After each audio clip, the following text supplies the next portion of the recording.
ॐ नमः सिद्धेभ्यः। ॐ नमः सिद्धेभ्यः। ॐ नमः सिद्धेभ्यः। नमो हरिहरतारं नमो सिद्धारं नमो आयरियारं नमो वज्रायारं नमो लोहे सहस्राहुरम् उत्तम क्षमा मार्ग आर्जव भाव है सत्य शौच संयम तप त्याग भाव है आगे चरण धर्म दस सार है चौगति दुख ते काणी मुक्ति करतार है अरहंत है दश धर्म धारक सिद्ध आचार्य है उपजाए मुनिराज सर्व प्रसिद्ध जो आत्मा को जानते पहचानते करते रमण वे धर्म धारक धर्म धन है उन्हें हम करते नमन उन्हें हम करते नमन। बहुत समय पहले की बात है। एक राज्य में एक राजा राज करता था जिसके दो पुत्र थे। वे दोनों राजकुमार बाल्यकाल से ही बहुत तप में बहुत ज़्यादा रुचि रखते थे। उनका मन था कि जब वे बड़े हो जाएंगे तो दोनों वन में जाकर तपस्या करेंगे। समय बीतता चला गया और वे दोनों बालक देखते ही देखते युवक हो गए। अब वह घड़ी आ गई थी जब उनको अपना घर छोड़कर तपस्या के लिए वन में जाना था। दोनों भाइयों ने घर का त्याग किया और अलग अलग राह पर तपस्या के लिए निकल गए। पहला भाई तपस्या करके सीखने के लिए तपस्या की शिक्षा लेने के लिए एक तापसी के पास गया जो मंत्र तंत्र आदि करके तपस्या करता था। मंत्र तंत्र आदि को साधक विद्या करते थे। और दूसरा भाई नग्न दिगंबर वीतरागी मुनिराज के पास गया। वहाँ पर जाकर उसने शिक्षा ली। दोनों भाई अपने अपने गुरुओं से बहुत अच्छे से शिक्षा लेते थे। पहला भाई ने भस्म जल वायु आदि से मंत्र की विद्या की अलग अलग प्रकार की रिद्धियाँ सिद्ध की। और दूसरे भाई को जो मुनिराज के पास गए थे उन्होंने मुनिराज ने क्या उपदेश दिया। मुनिराज ने उससे बोला कि यदि तुम्हें अपना कल्याण करना है तो तुम्हें क्या जानना होगा। आत्मं स्वभावं परभाव भिन्नम, अर्थात क्या कि आत्मा का स्वभाव परभाव से सर्वथा भिन्न है। छह द्रव्यों में से एक द्रव्य दूसरे द्रव्य का कर्ता नहीं है। जो हो रहा है वह निश्चित है। ऐसी शिक्षाएं जो मुनिराज है उन्हें दूसरे भाई को दी। दोनों भाई 12 वर्ष तक अपनी अपनी शिक्षा ग्रहण करते रहे, खूब ध्यान लगा के। भले ही राह अलग अलग थी लेकिन उपयोग तो लगा रहा। दोनों ने बिल्कुल जी भरकर मन लगाकर अपनी अपनी पढ़ाई पूरी की। 12 वर्ष पूरे होने के पश्चात जो पहला भाई तापसी से शिक्षा ले रहा था उसने अपने गुरु से पूछा कि गुरुजी क्या मेरी शिक्षा पूरी हो गई है। तो गुरुजी ने बोला हाँ शिष्य तुम्हारी शिक्षा अब पूरी हो चुकी है। और उस 12 वर्ष में जो पहला भाई है उसने क्या किया था, उसने एक रस तैयार किया था, एक रसायन तैयार किया था जिससे क्या होता था, जिससे वह रसायन जिस भी शिला पर जाता था, किसी भी वस्तु पर जाए तो वह वस्तु स्वर्ण की बन जाती थी। आप मान लीजिए आपके सामने, जैसे मेरे सामने ये पेन है और यदि मेरे पास वो रस है, वो लिक्विड है, तो उससे क्या होगा, वो जो चीज़, वो जो ये जो पेन है वह क्या हो जाएगा, सोने का बन जाएगा। ऐसी उनके पास विद्या थी, तो ऐसी विद्या उन्होंने सिद्ध की थी उस रसायन से। अब जो पहला भाई है उन्होंने सोचा कि मेरे पास ये जो रसायन है इसे मैं अकेले इस्तेमाल नहीं करूँगा, मेरा जो भाई, वो जो मेरे साथ तपस्या कर रहा है पिछले 12 वर्षों से, उसको भी ये थोड़ा सा दूंगा। तो क्या किया उसने, पहले भाई ने अपने एक शिष्य को भेजा कि तुम जाओ और मेरे भाई के पास जाकर उसे ये थोड़ा सा रस दे देना कि, और उसको बताना कि इसकी महिमा क्या है, इससे जो पत्थर है, कोई भी आपकी नॉर्मल की वस्तु है वह क्या हो जाती है, वह सोने की वस्तु में बदल जाती है। वह शिष्य चला गया, जाकर मुनिराज के पास गया। मुनिराज को वह देख के पहले तो वह एकदम आश्चर्यचकित हो गया। क्यों हो गया, नग्न दिगंबर मुनिराज, आंखें बंद है, हाथ नीचे लटके हुए हैं, ना उनके पास कोई दंड कमंडल है और ना ही तंत्र मंत्र के लिए यज्ञ वगैरह की सामग्री है, ये कैसे तपस्या कर रहे हैं। उस शिष्य ने सोचा कोई बात नहीं। जब मुनिराज आत्म ध्यान से उठे तब जो शिष्य है उसने मुनिराज से बोला कि ये मुनिराज, ये आपके भाई ने आपके लिए एक उपहार दिया है, इस उपहार को इस्तेमाल करके आप किसी भी वस्तु को स्वर्ण में बदल सकते हैं। मुनिराज पहले हल्का सा मुस्कुराए, फिर उन्होंने वह रसायन किया और उसको खोलकर साइड में जो शिला पड़ी थी उस पर डाल दिया और बोला कि मुझे इस रस की कोई भी आवश्यकता नहीं है। क्यों नहीं है, क्योंकि मैं स्वयं में परिपूर्ण हूँ, मुझे बाहर वस्तुओं की अभिलाषा बिल्कुल नहीं है और इससे मेरा कुछ भी बिगाड़ सुधार नहीं होगा। ऐसा उन्होंने उस शिष्य से कहा। अब शिष्य को और भी ज़्यादा बिल्कुल हैरानी होगी, ये कैसे इंसान है, इतना अच्छा स्वर्ण बनाने का अमृत मिला था, इन्होंने साइड में फेंक दिया। मुझे मिला होता तो मैं तो अभी के अभी सारी शिला को, पूरे पर्वत को, जितनी भी सामग्री मेरे पास है सब को स्वर्ण में बदल देता। कोई बात नहीं। वह शिष्य गया निराश होकर अपने गुरु के पास। उन्होंने अपने गुरु से बोला कि गुरु जी, आपने वो जो रसायन दिया था वह आपके भाई ने पता क्या किया उसका, उसने आपके भाई ने उस रस को फेंक दिया, व्यर्थ ही गवा दिया, वेस्ट कर दिया। और उन्होंने उनकी जो दशा है उसका वर्णन किया कि वे नग्न दिगंबर थे, उनके पास पहनने के लिए वस्त्र नहीं थे, उनका चेहरा भी थोड़ा सूखा सूखा मुरझाया लग रहा था, शायद उन्हें भोजन नहीं किया हो और पता आंखें बंद करके सो रहे थे। ऐसा उन्होंने उसकी दशा का वर्णन किया। अब अज्ञानी जीव क्या जाने कि निर्वृत्त मुनि की आनंद दशा कैसी होती है। वस्त्र का एक धागा भी नहीं चाहिए उन्हें आनंद में रहने के लिए, आत्मानुभूति करने के लिए पर पदार्थों की आवश्यकता है या नहीं? नहीं है, क्योंकि उसमें तो मात्र खुद के स्वरूप का त्याग करना होता है, पर पदार्थों की जरूरत। लेकिन अज्ञानी जीव तो ऐसा ही है। तो फिर क्या किया, उन जो गुरु जी थे उनको भी थोड़ा सा अजीब लगा कि शायद मेरे भाई का मानसिक संतुलन बिगड़ गया है, तो मुझे उसको जाके समझाना चाहिए कि ये जो अमृत है, ये जो रस है, वह तुम्हारे लिए बहुत कार्यकारी है। इस रस से तुम अमीर हो सकते हो, धनवान हो सकते हो, तुम्हारे पास स्वर्ण की सामग्री आ सकती है।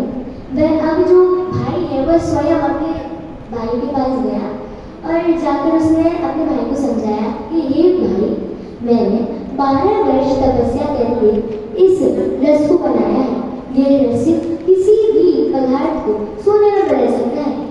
तुम जो है बिना वस्त्रों के घूम रहे हो, शायद तुम्हें इस रस से वस्त्र भी मिल जाए और तुमने शायद बहुत दिनों से भोजन नहीं किया होगा। कोई बात नहीं, यह रस जो है वो तुम्हारी पूरी इच्छाओं को क्या कर देगा, पूर्ण कर देगा। सारी इच्छाएं इससे तुम्हारी पूर्ण हो जाएंगी। फिर से मुनिराज ने वो रस का पात्र लिया और रस को वापस से एक साइड डाल दिया। अब तो जो दूसरा वाला भाई था उसका पारा 7वें आसमान पर। ये क्या कर दिया, 12 वर्षों की मेरी कठोर तपस्या का इन्होंने एक बार में नीचे डाल दिया, व्यर्थ कर दी, वेस्ट कर दी। ऐसे कैसे कर दी? क्रोधित हो गए। उन्होंने बोला कि मैंने यह जो चीज़ है, यह जो रस है, अमृत है, ये 12 वर्षों में तैयार किया था, तुमने 12 वर्षों में क्या कर लिया? यहाँ पर बिना वस्त्रों के नग्न होकर खड़े हो, क्या क्या प्राप्त किया तुमने? शांत हो गए और अब बारी है दूसरे भाई की बोलने की। बस उसकी बोली सुनिए, आप वचन सुनिए क्या बोला मुनिराज ने।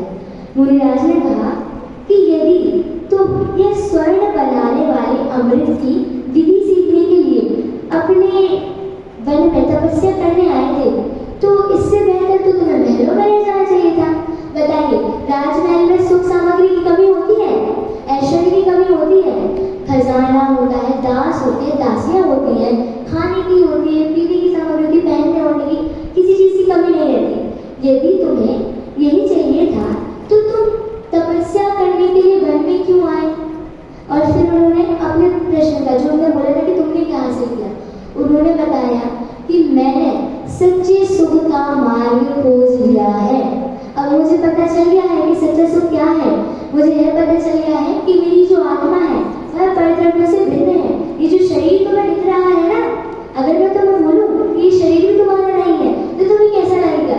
ये मैंने स्वयं अनुभव किया है। कैसे अनुभव किया है? आत्मानुभूति से अनुभव किया है। ये सारी बातें सुनकर वह भाई जो है वह थोड़ा आश्चर्यचकित होगा कि ऐसे कैसे हो सकता है। और फिर मुनिराज बोले, और कि जिस अमृत को तुमने 12 वर्षों के ये तंत्र मंत्र वाली विद्या से सिद्ध किया था, ये जो मैं तपस्या कर रहा हूँ इससे बिना किसी सामग्री के, बिना यज्ञ के ऐसे ही प्राप्त हो जाता है। फिर उन्होंने पता क्या किया? जहाँ पर भी मुनिराज खड़े थे ना, उन्होंने अपने पैर की साइड की वहाँ की धूल उठाई और वो थोड़ी सी धूल को एक शिला पर फेंक दिया। पता क्या हुआ? वह जो शिला है पूरी की पूरी शिला सोने की हो गई है। ऐसी कैसे हो गई? बिना किसी मंत्र तंत्र की शिला सोने की हो गई। हाँ, क्यों हो गई? सच्चे तप के कारण। सच्चे तप के कारण वह जो शिला है वह सोने की हो गई। अब तो यह देखकर जो पहला भाई है, तापसी है, वह भौचक्का हो गया। क्या चल रहा है यहाँ पर? 12 साल से मैं इतनी मेहनत कर रहा हूँ इस स्वर्ण बनाने वाली सामग्री के लिए, और इन्होंने मात्र खड़े खड़े आंखें बंद करके एक बार में अपने पैर की साइड की धूल से इस पूरी शिला को स्वर्ण बदल लिया। अब उसकी समझ में आ गई कि जिस तपस्या को वह तपस्या समझ रहा था वह तपस्या थी ही नहीं, वह तो बाह्य सामग्रियों की इच्छा से तपस्या कर रहा था। प्रयोजन क्या था? देखिए, तपस्या तो दोनों कर रहे थे। पहले भाई का प्रयोजन था कि उसको सुखी होना है। सुखी यह नहीं पता था कि सुखी होना होता क्या है, यह समझता था कि भोग विलास मिल जाएगी सुखी हो जाऊंगा। दूसरे भाई का प्रयोजन भी सुखी होना था।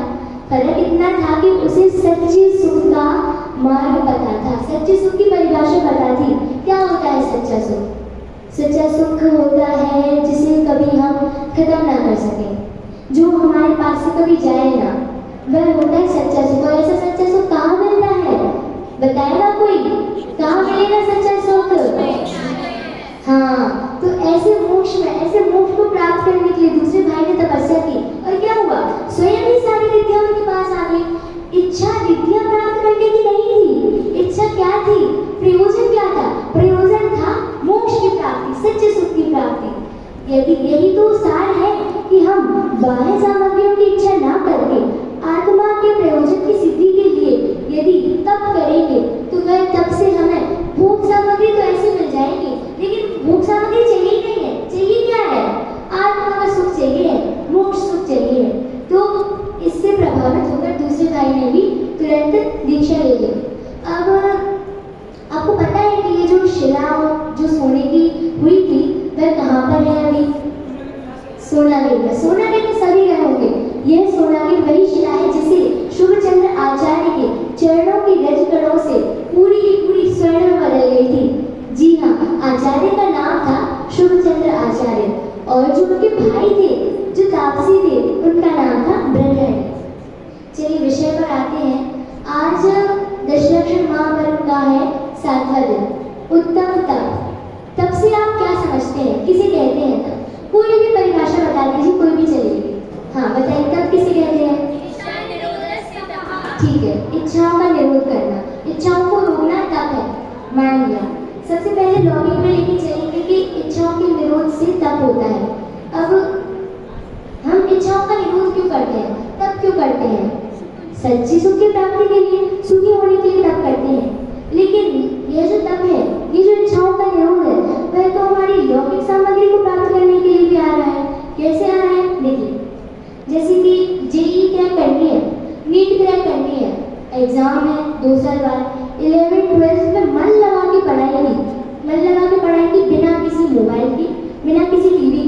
मोबाइल टीवी का उपयोग किया तो, पर किस लिए किया? पढ़ने के लिए किया। डिस्ट्रैक्शन बिल्कुल नहीं, no social media, no games, no chats, no calls.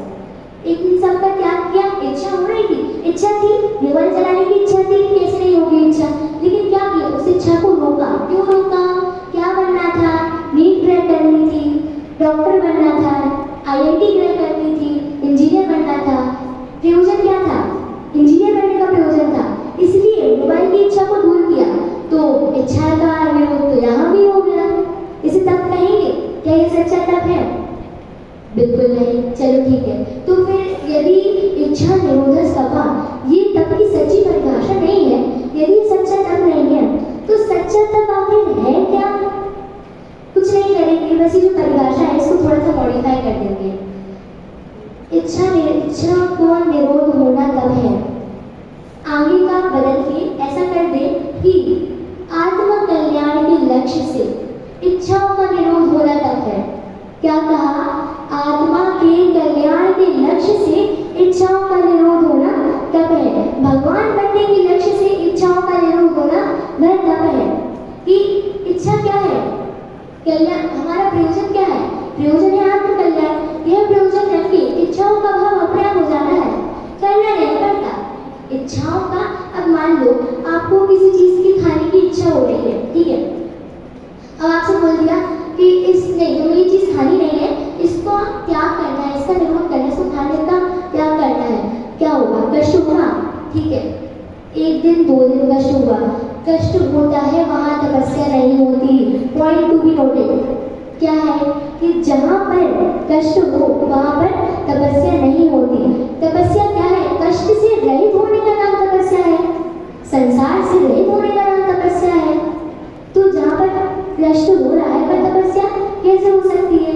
तो ऐसा आता है कि इच्छा नहीं करना तब नहीं है, इच्छा करना नहीं तब नहीं कि हम इच्छा कर नहीं रहे, इच्छाओं को रोक रहे हैं तब नहीं है, इच्छाओं का उत्पन्न ना होना ही तब है। इच्छाएं उत्पन्न ही नहीं हो रही, क्यों नहीं हो रही? भैया आत्म स्वभाव का ज्ञान हो गया, पता चल गया कि जो शरीर है आत्मा है, विपरीत है, दोनों किसी ने एक दूसरे का कुछ भी नहीं कर सकते। मैं ये जो भोग रहा हूँ ये क्षण भंगुर है, ये भी किसी काम की नहीं है, ये पता चल गया, आत्मस्वरूप प्रकट हो गया, सम्यक दर्शन प्रकट हो गया। इच्छाओं की उत्पत्ति अपने आप ही नष्ट हो गई। इच्छाओं की उत्पत्ति का नाश हुआ तो क्या हुआ? तप हो गया, तपस्या हो गई। तो ये है सच्ची तपस्या की परिभाषा। पहला डाउट, ये डाउट तो सन्यासी क्लियर करके जाएंगे कि इच्छाओं को रोकना तब नहीं है, इच्छाओं का स्वयं उत्पन्न ना होना ही तब है। अब आगे आता है कि क्या मात्र ऐसा तब की मात्र एक ही परिभाषा है? दीदी आपने तो ये अपने मन से बोल दिया कि आत्मा का कल्याण के लक्ष्य से बनने के लिए जो इच्छा का निरोध होता है वह तब होता है, हम कैसे मान लें? मनवा रहे हैं हम, टेंशन मत लीजिए। आगे क्या आता है कि बहुत सारे ग्रंथों का रेफरेंस लेंगे। पहले किसका ले? चलिए प्रवचन सार जी। किसने किया प्रवचन सार जी की रचना? आचार्य कुंद देव ने। आचार्य कुंद देव ने प्रवचन सार की रचना की है। उसमें उन्होंने क्या कहा है कि समस्त रागादि पर भावेच्छा त्यागे स्वस्वरूपे प्रतिपलम विजयनम तपः। अर्थात क्या कि समस्त रागादि भावों की इच्छा के त्याग द्वारा स्वस्वरूप में प्रतिपन्न करना, विजयन करना वह तात्पर्य है? ये क्या कहते हैं? समझ में नहीं आया? क्या है तात्पर्य? यह है कि समस्त रागादि भावों का जब त्याग हो जाता है, ऐसे रागादि भावों का त्याग पूर्वक, इनका त्याग होने के उपरांत आत्मस्वरूप में लीन होना, अपने स्वरूप में, ज्ञान स्वरूप में लीन होना, आनंद स्वरूप में लीन होना, और आत्मलीन होने के बाद, आत्मलीनता के बाद विकारों पर विजय प्राप्त करना, वह क्या है? तप है। पूरी परिभाषा बोले तो रागादि भावों का त्याग होने के पश्चात आत्मलीनता द्वारा विकारों पर विजय प्राप्त करना ही तप है। अब कौन कौन से विकार होते हैं?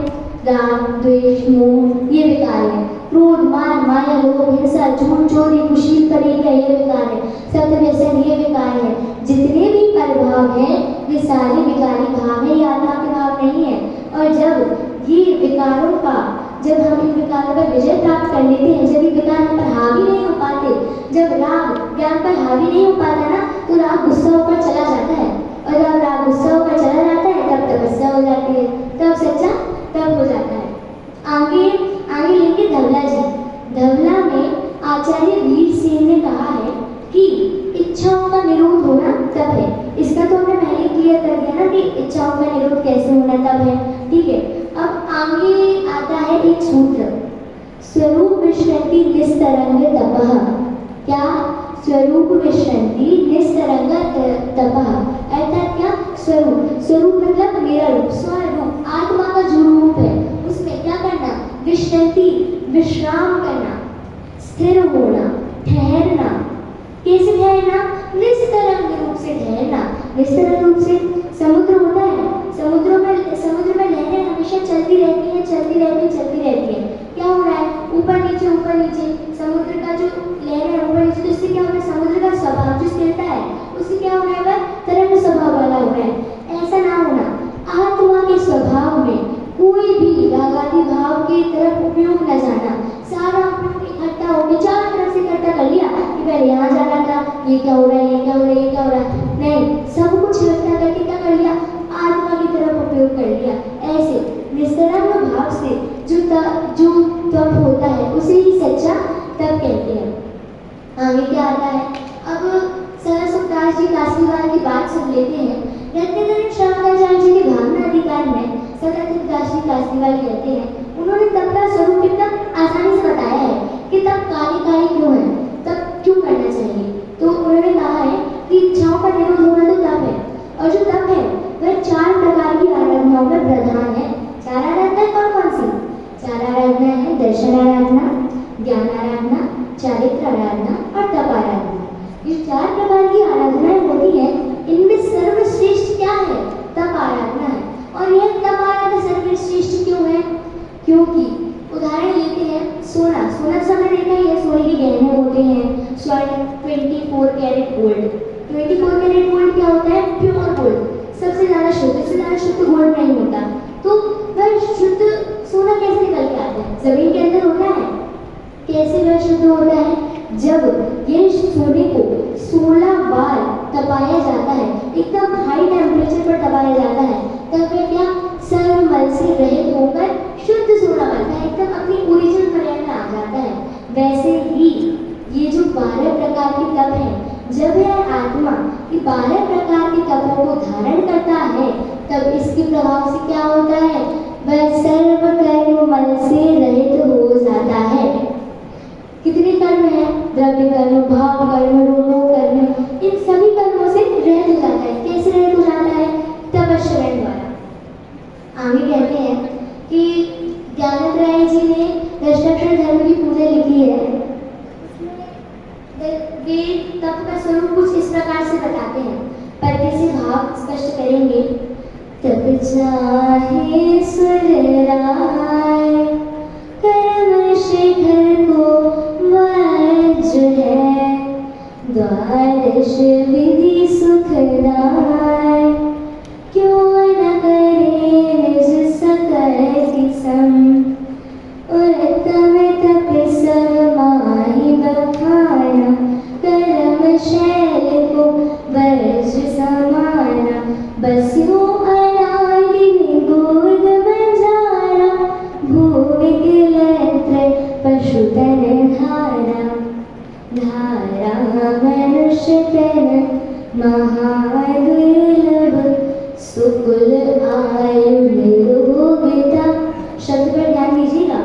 धारा मनुष्य तन महादुर्लभ, सुकुल आयु निरोगिता, श्री जनवाणी तत्व ज्ञानी, भई विषय प्रयोगिता, अति महादुर्लभ त्याग विषय, कषाय जो तप आदरे, निर्भव अरूपम तनत घर पर, मणिमय कर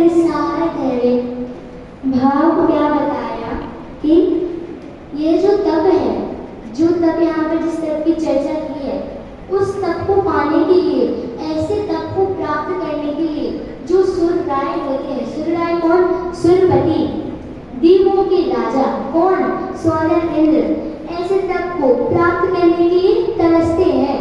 क्यों तरसते हैं? क्योंकि देवगति में संयम नहीं होता और बिना संयम के तप नहीं हो सकता। इसलिए जो सूर्यनारायण है वह ऐसे तप के लिए तरसते हैं। अब भैया तप में ऐसा क्या खास है जो इंद्र सोलर इंद्र उसके लिए तरस रहा है, जिसके पास अपार भोग वैभव है, इतनी संपत्ति है, कुछ भी कर सकता है, रिद्धियां है, वह इसलिए क्यों तरस रहा है? क्योंकि यह जो तप है ना वह कर्म रूपी पर्वत को छीनने के लिए, भेदने के लिए वज्र के समान कहा गया है। पहली, दूसरी और तीसरी लाइन में पंडित जी ने यही कहा है कि यह जो व्रत है, यह जो तप है, यह तप कैसा है? यह तप हमें यदि मोक्ष प्राप्त करना है, मोक्ष रूपी लक्ष्मी को वर्ण करना है, तो क्या करना पड़ेगा? ये जो कर्म का पर्वत है ना, इस कर्म के पर्वत को छीनना पड़ेगा। बिना इसको छीने, बिना इसको नाश किए, बिना इससे रहित होकर क्या नहीं हो सकता? मोक्ष नहीं हो सकता। इसलिए जो सुरपति है वह भी तप के लिए तरसते हैं। आगे क्या कहा कि जो तप है वह कैसे होता है? द्वादश विधि सिद्ध है। 12 प्रकार का तप होता है, 6 अंतरंग तप और 6 बहिरंग तप। आगे इनकी चर्चा करेंगे। तो ऐसे 12 प्रकार का तप होता है। क्यों न करें सकति संग? यदि यह जो तप है वह इतना ज्यादा महत्वपूर्ण है तो हमें यह क्यों नहीं करना चाहिए? क्यों हम इस तप को करने से वंचित रहें? तो हमें यह तप जरूर करना चाहिए। अब अपनी अपनी शक्ति के अनुसार, ऐसा नहीं है कि सामर्थ्य इतने की है तब इतना कर लिया। सामर्थ्य है कि एक आसन कर रहे, नहीं भैया निर्जल उपवास करना है, ज्यादा तप होगा, ज्यादा निर्जला होगी, जल्दी जल्दी मोक्ष पहुंच जाएंगे, ऐसा थोड़ी ना है। निज शक्ति के अनुसार तप करना है, जितनी सामर्थ्य उतनी तप करना है। सामर्थ्य से ज्यादा तप करेंगे कष्ट होगा। और अभी क्या जाना था कि जहाँ कष्ट होता है वहां पर तपस्या नहीं होती। लगता है मजा नहीं आ रहा है, कोई बात नहीं, फिर से बोलेंगे। क्या कहा है कि जहाँ पर कष्ट होता है वहाँ क्या नहीं होती है? तपस्या। तो आगे आता है कि उत्तम तपस्या माही बखाना, कर्म शैल को वज्र समाना। उत्तम तप के लिए सब यही बोलते हैं कि यह जो तप है, उत्तम तप है, वह कर्मों के शिखर को भेदने के लिए वज्र के समान है। आगे अब यहाँ पर हमारे जो मनुष्य पर्याय है, जिस पर्याय में आप अभी रह के इसको व्यर्थ कर रहे हैं ना, उस पर्याय की निर्लजता की बात की है, ध्यान से सुनिएगा। बसु अनादि निबोध मझारा भूमि लत्र पशुधन धारा। क्या कि यह जो जीव है, जितना ये मान लीजिए 100% जी रहा है, 100% में से 70% ये जो जी रहा है, क्यों कहाँ जी रहा है? निगोध में, अनंत निगोध में इसने अपने अनंत काल व्यतीत कर दिए। और इस अनंत निगोध से निकलकर 2000 शादी सागर वर्ष के लिए आता है। 2000 शादी सागर वर्ष की समय लेकर, मोहलत लेकर, जैसे जो जेली होता है ना अपराधी, उसको बिल्कुल छोड़ दिया जाता है कि अब तुम्हारे समय के लिए तो अभी छूटा, थोड़े समय बाद वापस तुम्हारी पेशी होगी। वैसे ही हालत होती है हमारी। निगोध से निकलने के लिए ऐसे कितने कितने कम जीव निकल पाते हैं, तो ऐसे हम निकल आए हैं उस निगोध में से कितने समय के लिए? 2000 शादी सागर वर्ष के लिए। अरे दीदी इतना सारा टाइम तो है, कभी भी कर लेंगे, ऐसे जरूरी थोड़ा है कि अभी तक करो। नहीं भैया, 2000 शादी सागर वर्ष में से भी मात्र 200 शादी सागर वर्ष जो है वह मनुष्य के मिलते हैं। बाकी सारे काय के लिए पशु बन गए, वनस्पति काय, इंद्रिय काय, जल काय, लट, पीपल, ये गाय, भैंस, शेर, इसमें निकलने में चला जाता है। पंचेंद्रिय संगी मनुष्य पर्याय मात्र 200 सागर वर्ष के लिए प्राप्त होती है। उसकी यहाँ पर दुर्लभता कही है। ये जो मनुष्य पर्याय है उसको पाना महादुर्लभ है। शेराना जी सबने पढ़ ली है, 9th में पढ़ ली, 10th में पढ़ ली, 11th को तो आती है। क्या है लाइन? दुर्लभ लगी जो चिंतामणि, जो पर्याय लही रस तड़ी। अर्थात क्या कि जिस प्रकार कोई मनुष्य है, वह मनुष्य चिंतामणि रत्न को फेंक दे, कहाँ फेंक दे? क्षीर सागर में फेंक दे, और अब उसको वह वापस ढूंढना है। तो जितनी कम पॉसिबिलिटी, जितना कम वो होता है ना कि अभी रत्न वापस मिलेगा, जितने कम चांसेस उस रत्न को वापस पाने के होते हैं, ठीक उतने कम चांसेस हमें वापस मनुष्य पर्याय धारण करने के होते हैं। और हमने भी कहा है कि पंडित जी हमें कह रहे हैं कि धारा मनुष्य महादुर्लभ सुकुल आयु निरोगता श्री जैन वाणी तत्व ज्ञानी भई विषय प्रयोगता। मतलब क्या कि यह मानुष पर्याय सुकल सुनियोजवाणी निर्विधि गए न मिले सुमणि जो उदधि समानी। अर्थात क्या कहा कि ये जो मानसिक मनुष्य पर्याय है ये प्राप्त करना जैन धर्म जैन कुल उसमें भी जिनवाणी का समागम मिला, तत्व ज्ञान प्राप्त करने की सामर्थ्य मिली। वो है होते मनुष्य कर्म में भी किसी अन्य मन में तो जा रहे होते, अन्य देवी देवताओं के दर भटक रहे होते और सुख की राह ढूंढ रहे होते। शुक्र मनाइए कि आपको जैन धर्म मिला है, कम से कम ये तो पता है कि लक्ष्य क्या है। बाकी लोग को तो सुखी पड़े तो मार ही नहीं पता, तो ये क्या है महादुर्लभ है। और क्या कहा उसमें भी अब जैन पर्याय धारण कर ली, अच्छा तत्व समागम मिल गया। इसमें भी आयु खत्म नहीं हुई है, अभी आयु चल रही है हमारी। जितनी आयु है यहाँ पर छोटी से छोटी आयु 14 वर्ष होगी। 14 वर्ष में भी मैं जो बोल रही हूँ समझ में आ रहा है ना, तत्व ज्ञान की बातें समझ में आ रही है। बड़ी से बड़ी आयु वाले को तत्व ज्ञान की बात समझ में आ रही है। बहुत बड़ी बात है कितनी आयु मिली है। आगे क्या कहा सुकुल अच्छा कुल जैन कुल तो मिल गया। निरोगता बीमारी नहीं है भैया, कैसी बीमारी नहीं है कि कैंसर नहीं है, हमारे कैंसर नहीं है कि अब कुछ ही टाइम का हमारा जीवन का काल रहता है बचा है तो जल्दी जल्दी जल्दी जल्दी ऐसा नहीं है। निरोगी काया मिली है और लौकिक में सब बोलते भी है कि पहला सुख निरोगी काया। अब जब तुम्हारा ये लौकिक सुख पहला सुख निरोगी काया मिल गया है तो इसको इस्तेमाल करो, इसका प्रयोग करो। तो क्या कहा इसका प्रयोग कैसे करना चाहिए, विषयों की तरफ से दृष्टि हटाकर अपने आत्मा की तरफ उपयोग लाकर। आगे क्या कि यह जो त्याग अति महादुर्लभ त्याग विषय कषाय जो तक आते, मतलब विषय कषायों को छोड़कर 5 इंद्रिय की जो विषय होती है इनमें प्रीति हटाकर 4 कषायों को छोड़कर क्या करना है, तब को आदरना है, तब का आचरण करना है। और यदि हमने ऐसा कर लिया तो क्या होगा, जिस प्रकार मंदिर है मंदिर पर कलश से शोभा होती है मंदिर की, तो जैसी मंदिर की शोभा कलश से होती है वैसे ही तप धारण करने वाले मनुष्य की शोभा कैसे होती है, उसकी मनुष्य पर्याय की शोभा उस तप से होती है। ऐसे यहाँ पर ज्ञानाचार्य जी कहते हैं। आगे अब पंडित रविंद्र जी आकर हमारे आदरणीय बड़े पंडित जी ने भी कुछ बहुत अच्छी पंक्तियाँ लिखी है। एक बार बस सार पता कर लेंगे क्या है। क्या बोल रहे हैं कि तप निज में ही विश्रांत होने से, अपने स्वरूप में विश्राम करने से तप होता है। बाहर नहीं भटकना, यहाँ वहाँ नहीं जाना, टॉफी लेने बिस्किट लेने नहीं जाना, मकान नहीं खरीदना, धनारी नहीं लेना। कहाँ जाना है, अपनी तरफ आ जाओ भैया, इस साइड नहीं इस साइड, अपनी तरफ आने से क्या होगा, सच्चे सुख की प्राप्ति होगी। तप करने के लिए कहीं नहीं भटकना है, अपने स्वरूप में विश्राम करना है। उससे क्या होगा, इच्छाएं अपने आप ही शांत हो जाएंगी। सभी सुख की इच्छा करते हैं, आत्मबोधवृत्त सुख नहीं होता है। आगे पंडित जी कह रहे हैं कि जे त्रिभुवन में जीव अनंत सुख चाहे दुख दे अनंत। अर्थात क्या कि 3 लोगों में जितने भी जीव हैं वह सुख तो चाहते हैं पर दुख से डरते हैं। अभी दुख को डराने वाला टॉपिक साइड में रखिए, सुख चाहते हैं, सभी जीव सुख चाहते हैं। सबके लिए सुख पर्सपेक्टिव अलग अलग होता है कि किसी को इसमें सुख मिल रहा है, किसी को इसमें सुख मिल रहा है। लेकिन सुख केवल काय में है, मात्र सुख किसमें मिलता है, बोलो भाई, काय में सुख है, मोक्ष में सुख है, आत्मा में सुख है। ठीक है, तो ऐसी जो सारी जीव है वह काय में जो सुख है बाहर ढूंढ रहे हैं, सब सुख की इच्छा कर रहे हैं, लेकिन क्या सुख नहीं पा रहे। क्यों नहीं पा रहे, पता ही नहीं है, आत्मा का ज्ञान ही नहीं है, सम्यक दर्शन ही नहीं है, सम्यक ज्ञान ही नहीं है, पता ही नहीं है कैसे प्राप्त करना है, कहाँ से पाओगे सुख। इसलिए हमें सम्यक दर्शन को प्राप्त करना है। आगे पंडित जी बोल रहे हैं कि जैसे जैसे हमें भोग सामग्री मिलती जाती है वैसे वैसे हमारी जो इच्छा है ना वो और बढ़ती जाती है। आशा तृष्णा का जो वृक्ष है ना उसमें जैसे जैसे तुम सहयोग का पानी डालोगे, अपनी इच्छाओं की पूर्ति का पानी डालोगे, वह उतनी तेजी से और बड़ा होगा। कैसे बड़ा होगा, देखो एक व्यक्ति है, उसको एक गांव से दूसरे गांव जाना होता है। अभी उसके पास कोई भी साधन नहीं है, वह पैदल चल के गाँव जा रहा है।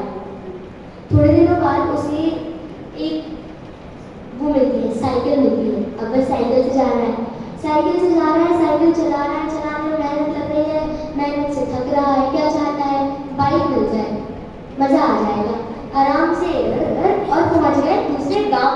ऐसे चाहते बैठे बैठे मिल जाए, सब यही चाहते हैं कि बैठे बैठे सबको हर चीज़ की प्राप्ति हो जाए। और अब ठीक है, बाइक मिल गई, कुछ समय बाद बाइक मिल गई, अरे यार बाइक में से जाने में दिक्कत होती है, धूप लगती है, हवा चलती है, बारिश वगैरह हो गई, गीले हो गए तो क्या करेंगे? कार मिल जाती फर्स्ट क्लास मॉडल वाली, तो फिर तो आनंद ही आनंद, मज़ा आ जाता। तो अब क्या हुआ, कार भी मिल गई। एसी वाली कार मिली है, नॉर्मल वाली कार नहीं है। एसी कार, ये जो बड़ी बड़ी गाड़ियाँ है ना, फरारी और ये मर्सिडीज है, ये मिल गई, ये मिल गई, ठीक है। ये मिलने के बाद भी सुखी नहीं है। क्यों सुखी नहीं है? अरे यार गाँव जाना पड़ रहा है, दूसरे गाँव जाना पड़ रहा है, कहाँ घर पे बैठे बैठे गाँव हो जाता। तो यही तो, इच्छाएं कभी शांत हो ही नहीं पाएंगी। कितना करोगे, पानी डालते जाओगे, ऊपर वृक्ष बढ़ता जाएगा। वृक्ष की आयु एक ऐसा वृक्ष है ना जिसकी आयु कभी पूर्ण नहीं होगी। आत्मानुशासन में पंडित जी आचार्य कहते हैं कि 3 लोग कितना है? लोग 1 है। जीव कितने हैं? अनंत जीव हैं। अब एक गड्ढा खोद दो 3 लोग के बराबर, और उस गड्ढे में किसी को नहीं लो, अनंत जीव को मत लो, एक जीव को लो, और उस एक जीव की इच्छाओं को डालो ना, तो गड्ढा उस जीव की इच्छाओं को भरने के लिए कम पड़ जाएगा। इतनी इच्छाएं हैं, आपको पता भी नहीं है आपकी इतनी इच्छाएं हो रही है, लेकिन जैसे जैसे इच्छाओं की पूर्ति होगी वैसे वैसे और इच्छाएं उत्पन्न होती जाएंगी, ऐसा कहा है। तो यही बताया है कि इच्छाएं कभी भी पूरी नहीं होती हैं। और तो अब ठीक है, पता चल गया कि इच्छाएं कभी पूरी नहीं हो रही है, हमें प्रॉब्लम पता चल गई कि हम जो जिस चीज़ में मेहनत कर रहे हैं वो कभी काम आएगी नहीं, इच्छा कभी पूरी होगी नहीं, तो क्यों ना इजी सॉल्यूशन अप्लाई करें। कौन सा इजी सॉल्यूशन? इच्छा करो मत, इच्छाओं का निरोध करो। ऐसे कैसे करो? अरे करो, निरोध करो, इच्छाओं का निरोध करोगे तब तक होगा। अब जब इच्छा पूरी नहीं हो रही है, जितना सामान खरीदना चाह रहे हैं नहीं खरीद पा रहे, तो जितना है उसको भी छोड़ दो। क्यों पकड़ के रखा है? सारी इच्छाओं को हटा दो। तो क्या कि जो हम इच्छाएं करने लगता है कि जो तब करना है बहुत ज़्यादा टफ है, बहुत ज़्यादा डिफिकल्ट है, नहीं हो पाएगा, सबसे नहीं पता, बहुत ईजी है, कुछ नहीं करना। जो अपने पास है ना वो भी छोड़ दो, बस इतना चाहिए अकेला, एक शरीर भी क्यों चाहिए? आत्मज्ञान करने के लिए शरीर चाहिए, वरना उसकी कोई आवश्यकता नहीं होगी। तो इसलिए हमें क्या करना है? इच्छाओं का निरोध करना है।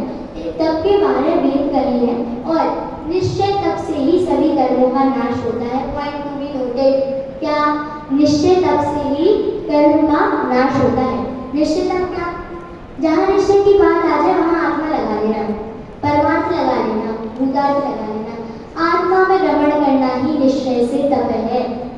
और निश्चय से तप से क्या होगा? आत्मा में रमण करने से क्या होगा? हमारे जो कर्म है वह नाश हो जाएंगे। अपनी अपनी शक्ति प्रमाण उत्तम तप धारो बुद्धिमान। अर्थात क्या कि सभी जीवों को अपनी अपनी शक्ति के प्रमाण तप को धारण करना चाहिए।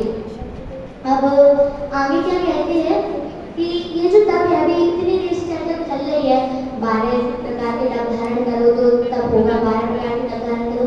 होते क्या है ये 12 तप? मूल भेद 2 कर दिए तप के, अंतरंग तप और बहिरंग तप। अंतरंग तप किसे कहते हैं और बहिरंग तप किसे कहते हैं, ये बाद में जानेंगे, पहले भेद जान लेते हैं। अंतरंग तप के 6 भेद होते हैं और बहिरंग तप के भी 6 भेद होते हैं। अंतरंग तप करता है क्या? बाह्य क्रिया हो रही है, बाह्य क्रिया होने पर अंतर में शुद्धता का बढ़ना। अंतर जैसे जैसे बाहर की क्रिया हो रही है ना, उससे ज्यादा अंतर में शुद्धता बढ़ रही है, वह हो गया अंतरंग तप। अंतरंग तप कौन कौन से होते हैं? प्रायश्चित, विनय, वैयाव्रत, स्वाध्याय, जुत्सर और ध्यान। लिखो सब लोग, लिखो। स्वाध्याय, विनय, प्रायश्चित, वैयाव्रत, जुत्सर और ध्यान। अब जब इसे हमने अभी जैसे परिभाषा गणित करके देखते हैं इसको, बाहर क्रिया जितनी जितनी होती जा रही है उतनी अंदर में शुद्धता बढ़ रही है। समझ में आ रहा है कि नहीं आ रहा? कि बैठे बैठे आ रहा है? हाँ, तो क्या जैसे जैसे बाहर क्रिया हो रही है, जैसे जैसे स्वाध्याय की क्रिया हो रही है, ध्यान की क्रिया हो रही है, वैसे वैसे अंदर में शुद्धता बढ़ रही है। स्वाध्याय किसे कहते हैं? स्व प्लस अध्याय, आत्मा का अध्ययन करना, आत्मा को प्रभावों से दिन में जानना। अब कहोगे दीदी हर बार एक ही बात बोली, आत्मा प्रभावों से दिन, आत्मा प्रभावों से दिन। क्या करें भैया, तत्व का सारी यही है, कुछ है नहीं इसके अलावा उपाय। आत्मा को जब तक प्रभावों से भिन्न नहीं जानोगे तो कोई काम ही नहीं हो पाएगा, इसलिए बोलना पड़ रहा है। तो क्या स्वाध्याय में आत्मा का अध्ययन करना है,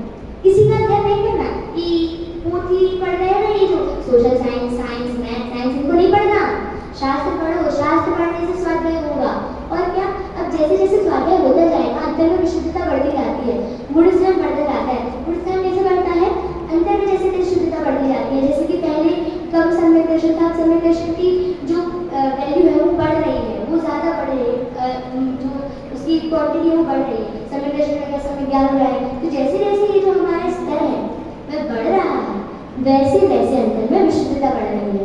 इसलिए इनको क्या कहा? अंतरंग तप कहा। अब आते हैं बहिरंग तप पर। बहिरंग तप किसे कहते हैं? कि बाहर से तुमने किसी व्यक्ति को देख लिया, हमारी मुनिराज है, मुनिराज क्या क्या आचरण करते हैं?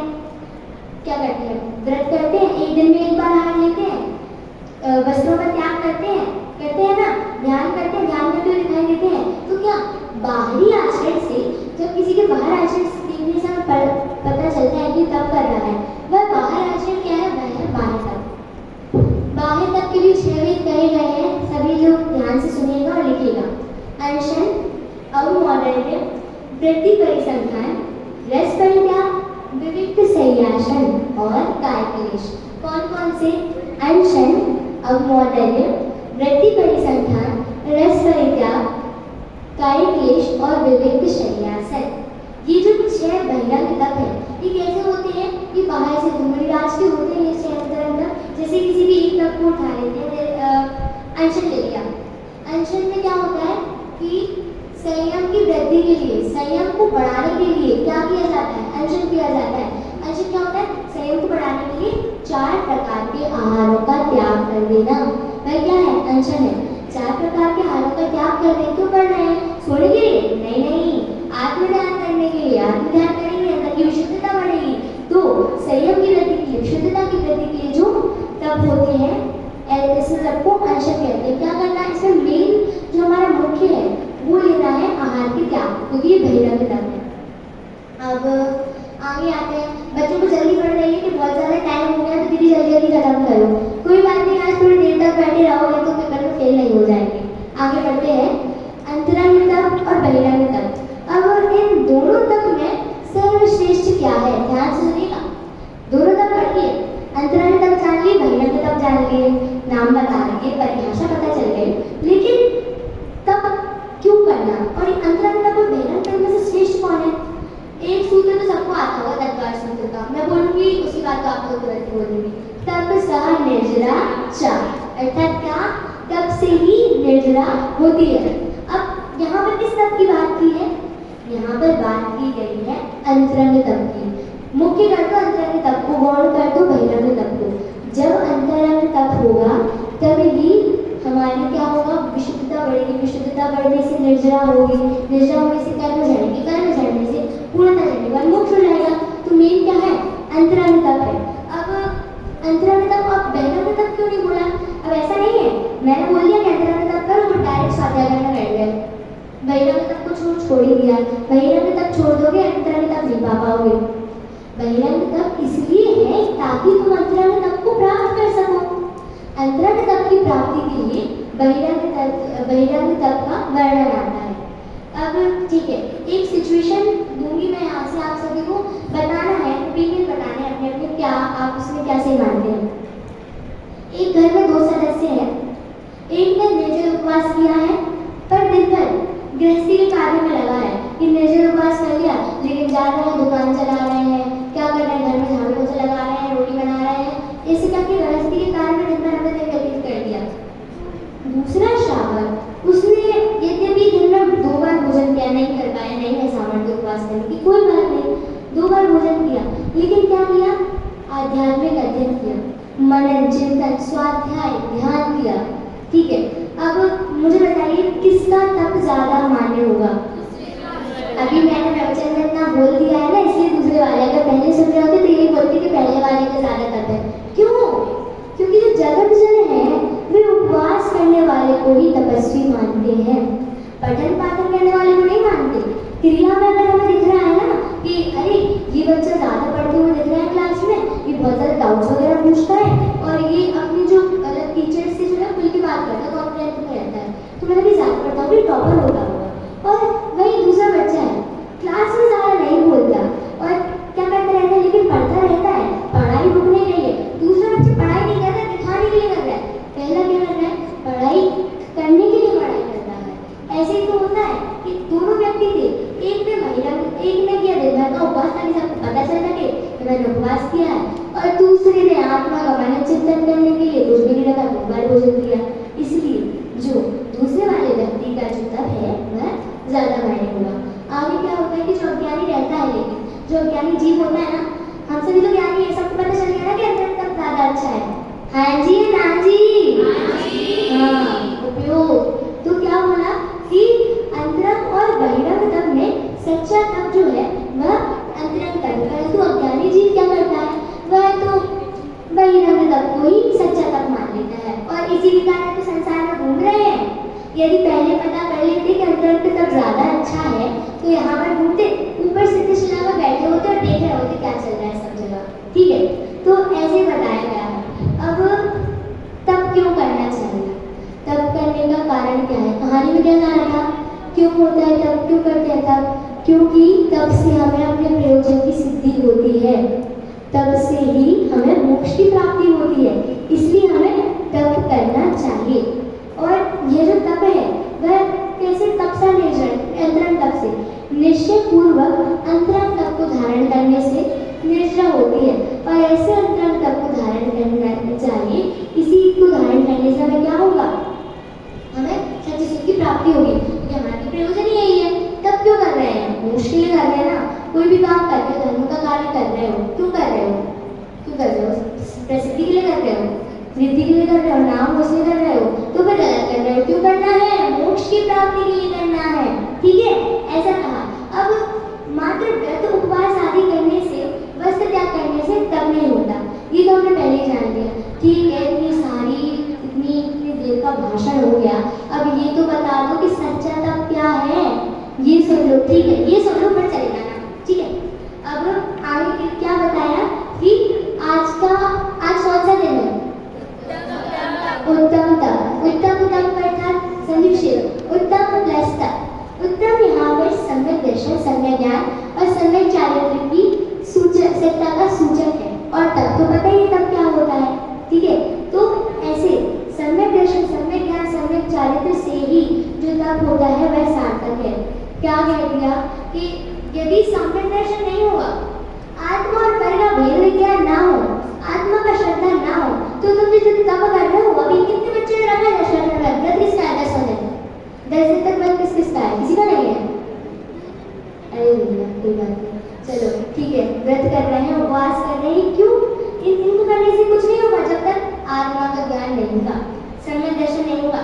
ये मैं नहीं बोल रही हूँ, ये कौन बोल रहा है, ये दर्शन पावड़ में आचार्य कुंद बोल रहे हैं कि यदि कोई जीव सम्यक दर्शन के बिना करोड़ों वर्ष तक तप करे, उग्र तप करे, तो भी वह बोधि लाभ को प्राप्त नहीं हो सकता, क्योंकि बिना सम्यक दर्शन के तप की कोई क्या नहीं है, वैल्यू ही नहीं है, जीरो। अब कैसे वैल्यू नहीं है, ठीक है, उदाहरण से समझेंगे, 0 और 1।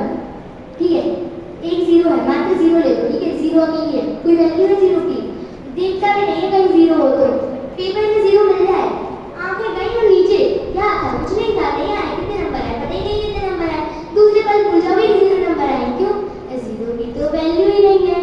लेकिन यदि उसी 0 के आगे 1 लग जाए, 10 नंबर का पेपर था, 0 आए हैं, नहीं ध्यान दिया, 10 नंबर का पेपर था, 10 में से 10 आ गए, 0 के आगे 1 लग गया, वैल्यू हो गई 0 की।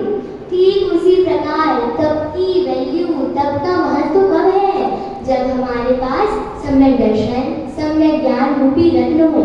जब तक ये दोनों नहीं होंगे ना, तब तक हमारा जो तप है ना वह कार्यकारी बिल्कुल भी नहीं है। अब आगे ये आता है कि सच्चा तप भी हो गया। ठीक है, अब यदि किसी जीव को सच्चा तप नहीं है तो उसको क्या होगा, या तो मिथ्या तप होगा या तो बाल तप होगा। मिथ्या तप किसे कहते हैं, मिथ्या तप मतलब कि जो तप है ही उसको तप मान लिया, यज्ञ करना है, यज्ञ करने को तप मान लिया, माला जप रहे, माला जपने में तप मान लिया, ये है मिथ्या तप। और बाल तप क्या है, बाल तप को तो आचार्य कुंद ने समय साची में एकदम बढ़िया तरीके से समझाया है। क्या बताया है कि परमार्थ में अस्थित अर्थात आत्मानुभूति से रहित जो जीव तप करता है, उन तप को सर्वज्ञ के भगवान ने बाल तप कहा है। अरे यार ये क्या कह दिया, मतलब जब तक हमें आत्मा का ज्ञान नहीं होगा तब तक हमारा जो तप है वो बाल तप है, हम जो तप कर रहे हैं बाल तप ही नहीं है। हाँ ऐसा ही है, इसलिए तो सबसे पहले क्या करना है, आत्मा का ज्ञान करना है। अब लास्ट में आएगी हमारी तप की महिमा। छोड़ दूंगी, रो मत कोई भी, ठीक है। क्या है उत्तम तप की महिमा, उत्तम तप की महिमा को जानने के बाद ना खुशी खुशी जाओगे घर से। तब मैं यहाँ पर भगवती आराधना में आचार्य कहते हैं कि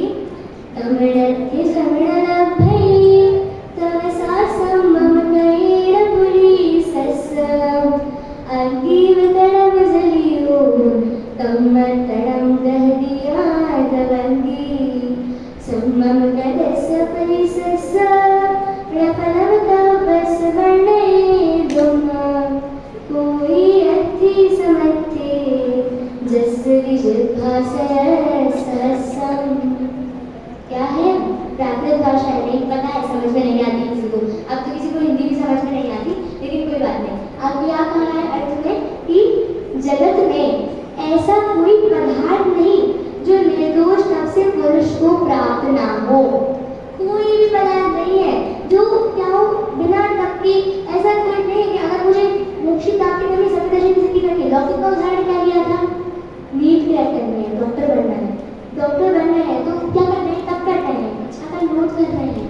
ऐसे ही मोक्ष को प्राप्त करने की इच्छा का नोट करना है, तो परम पदार्थ है ना।